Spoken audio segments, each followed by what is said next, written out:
Hi dears, എല്ലാവർക്കും നമസ്കാരം. Welcome back to Isha spicy tasty world. ഇന്ന് നമ്മൾ തയ്യാറാക്കുന്നത് ഒരു അടിപൊളി എഗ് മസാല കറിയാണ്. വളരെ വ്യത്യസ്ത രീതിയിലാണ് നമ്മൾ ഇന്നത്തെ ഈ ഒരു കറി തയ്യാറാക്കുന്നത്. തീർച്ചയായിട്ടും ഈ ഒരു റെസിപ്പി നിങ്ങൾക്ക് എല്ലാവർക്കും ഇഷ്ടപ്പെടുന്നതായിരിക്കും. സോ റെസിപ്പി എല്ലാം സ്കിപ്പ് ചെയ്ത് കണ്ടുള്ളൂ. കണ്ടതിന് ശേഷം നിങ്ങൾക്ക് ഫീഡ്ബാക്ക് എന്നിൽ അറിയിക്കാൻ മറക്കരുത്. അപ്പോൾ പെട്ടെന്ന് തന്നെ നമുക്ക് ഈ ഒരു അടിപൊളി എഗ് മസാല കറി എങ്ങനെ തയ്യാറാക്കുന്നത് നോക്കിയിട്ട് വരാം കേട്ടോ. അതിനായി ഒരു കടായി അടുപ്പത്ത് വെച്ച് കൊടുക്കാം. അതിലോട്ട് ഒരു ടേബിൾ സ്പൂൺ ഓയിലൊന്ന് ചേർത്ത് കൊടുക്കാം. ശേഷം നമുക്ക് നമ്മൾ ബോയിൽ ചെയ്ത് വെച്ചിരിക്കുന്നത്, ഞാനിവിടെ ഒരു 4 മുട്ടയാണ് ബോയിൽ ചെയ്ത് വെച്ചിരിക്കുന്നത്.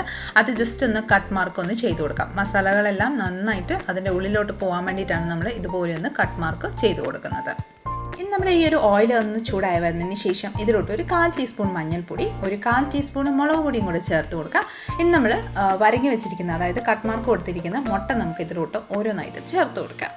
ഇനി നമ്മുടെ ഈ ഒരു മുട്ട എല്ലാ ഭാഗവും നന്നായിട്ട് ആ ഒരു മസാല കൂട്ടിൽ തന്നെ നന്നായിട്ടൊന്ന് റോസ്റ്റായി വരുന്നത് വരെ നമുക്കൊന്ന് റോസ്റ്റ് ചെയ്തെടുക്കാം. ആ ഒരു സമയം കൊണ്ട് നമ്മുടെ മസാല എല്ലാം നന്നായിട്ട് ആ ഒരു മുട്ടയുടെ ഉള്ളിലോട്ട് പോകുന്നതായിരിക്കും. അപ്പോൾ പ്രത്യേക ഒരു ടേസ്റ്റാണ് കേട്ടോ. അപ്പം ഇതേ രീതിയിൽ നന്നായിട്ടൊന്ന് റോസ്റ്റ് ചെയ്തെടുത്തിട്ടുണ്ട്. നമുക്കൊരു പ്ലേറ്റിലോട്ടൊന്ന് ട്രാൻസ്ഫർ ചെയ്ത് കൊടുക്കാം. മുട്ടയൊന്ന് ട്രാൻസ്ഫർ ചെയ്തതിന് ശേഷം അതേ സെയിം ഓയിലോട്ട് ഒരു 1/4 ടീസ്പൂൺ കടുക് ഒന്ന് ചേർത്ത് കൊടുക്കാം. ഇനി നമുക്കിതിലോട്ട് ഒരു കുഞ്ഞ് ബേ ലീവ്സ് ജസ്റ്റ് ഒന്ന് ഞുറുക്കിയിട്ട് ആഡ് ചെയ്ത് കൊടുക്കാം. ഇനി നമുക്ക് ഇതിലോട്ട് നമ്മൾ 3 to 4 സവോള തീരെ നൈസായിട്ട് ഞുറുക്കി വെച്ചിട്ടുണ്ടായിരുന്നു, അത് നമുക്ക് ആഡ് ചെയ്ത് കൊടുക്കാം കേട്ടോ. കൂട്ടത്തിൽ തന്നെ ഒരു പച്ചമുളക്, നല്ല എരിവുള്ള പച്ചമുളകായിരുന്നു, അതുകൊണ്ട് ഒരെണ്ണം ഞാൻ സ്ലിറ്റ് ചെയ്തിട്ട് ആഡ് ചെയ്ത് കൊടുക്കുന്നുണ്ട്. ഇനി നമുക്കിതിലോട്ട് ആവശ്യാനുസരിച്ച് ഉപ്പ് ആഡ് ചെയ്യാം. ഉപ്പ് ആഡ് ചെയ്യുമ്പോൾ സവോള വളരെ പെട്ടെന്ന് തന്നെ വാടി കിട്ടുന്ന, അതായത് വഴണ്ട് കിട്ടുന്നതായിരിക്കും. നമുക്ക് ഇവകയെല്ലാം നന്നായിട്ടൊന്ന് മിക്സ് ചെയ്ത് കൊടുക്കാം. നന്നായിട്ടൊന്ന് മിക്സ് ചെയ്ത് ഒരു ലൈറ്റ് ഗോൾഡൻ ഷെയ്ഡ് ആവുന്നിടം വരെ നമുക്ക് നന്നായിട്ടൊന്ന് വഴറ്റിയെടുക്കാം കേട്ടോ. സവോള ഏകദേശം ഒന്ന് വാടി വരുന്ന സമയം കൊണ്ട് നമുക്ക് 1 ടേബിൾ സ്പൂൺ ഇഞ്ചിയും വെളുത്തുള്ളി പേസ്റ്റും കൂടെ ആഡ് ചെയ്ത് ഈ ഒരു ഇഞ്ചിയും വെളുത്തുള്ളി പേസ്റ്റിൻ്റെ പച്ചമണം മാറുന്നിടം വരെ നമുക്ക് നന്നായിട്ടൊന്ന് വഴറ്റി കൊടുക്കാം. സവോള ഒന്ന് വഴണ്ടു വരുന്ന സമയം കൊണ്ട് നമുക്ക് ഗ്രേവി ഒന്ന് പ്രിപ്പയർ ചെയ്യാം. അതിനായിട്ടൊരു മിക്സി ജാർ എടുക്കാം. മിക്സി ജാറിലോട്ട് ഒരു 3 മീഡിയം സൈസ് തക്കാളിക്ക് ക്യൂബ്സ് ആക്കി കട്ട് ചെയ്ത് ആഡ് ചെയ്ത് കൊടുക്കാം. കൂട്ടത്തിൽ തന്നെ ഞാനിവിടെ ഒരു 5-6 കാഷ്യൂനട്ടും ഒരു 2 ടേബിൾ സ്പൂണ് നമ്മുടെ പൊട്ടുകടല റോസ്റ്റഡ് ഗ്രാമാണ്, അത് നമ്മൾ വെള്ളത്തിൽ കുതിർക്കാൻ വെച്ചിട്ടുണ്ടായിരുന്നു. അത് നമുക്ക് ഇതിലോട്ടൊന്ന് ആഡ് ചെയ്ത് കൊടുക്കാം. ഇനി ലിറ്റിട്ട് ക്ലോസ് ചെയ്ത് നല്ല ഫൈൻ പേസ്റ്റ് ആക്കി അരച്ചെടുക്കാം. നോക്കിക്കോളൂ, നല്ല ഫൈൻ പേസ്റ്റ് ആക്കി നമ്മൾ അരച്ചെടുത്തിട്ടുണ്ട്. നമുക്ക് ലിറ്റിട്ട് ക്ലോസ് ചെയ്ത് ജസ്റ്റ് ഒന്ന് മാറ്റി വെച്ച് കൊടുക്കാം. നമ്മുടെ സവോള ഒന്ന് ചെക്ക് ചെയ്ത് നോക്കിക്കോളൂ, നന്നായിട്ടൊന്ന് വഴണ്ട് നല്ല ലൈറ്റ് ഗോൾഡൻ ഷെയ്ഡും നന്നായിട്ട് മഷി പോലെ നന്നായിട്ടൊന്ന് കുക്കായി വന്നിട്ടുണ്ട് കേട്ടോ. ഇനി നമുക്ക് ഇതിലോട്ട് മസാലകൾ ആഡ് ചെയ്യാം. ഒരു 1/4 ടീസ്പൂൺ മഞ്ഞൾപ്പൊടി, ഒരു 1.5 ടേബിൾ സ്പൂണ് മുളക് പൊടി, എരിവ് നിങ്ങളുടെ താല്പര്യം അനുസരിച്ച് ആഡ് ചെയ്തോളൂ. കൂട്ടത്തിൽ തന്നെ 1 ടേബിൾ സ്പൂണ് മല്ലിപ്പൊടിയും കൂടെ ചേർത്ത് കൊടുക്കാം. അതിനുശേഷം നമുക്കിതിലോട്ട് ഒരു 1/4 ടീസ്പൂണ് നമ്മുടെ കുരുമുളക് പൊടിച്ചതും കൂടെ ആഡ് ചെയ്ത് കൊടുത്തതിന് ശേഷം നന്നായിട്ട് ആ ഒരു മസാലകളുടെ പച്ചമണം മാറുന്നിട വരെ നന്നായിട്ടൊന്ന് വഴറ്റിയെടുക്കാം.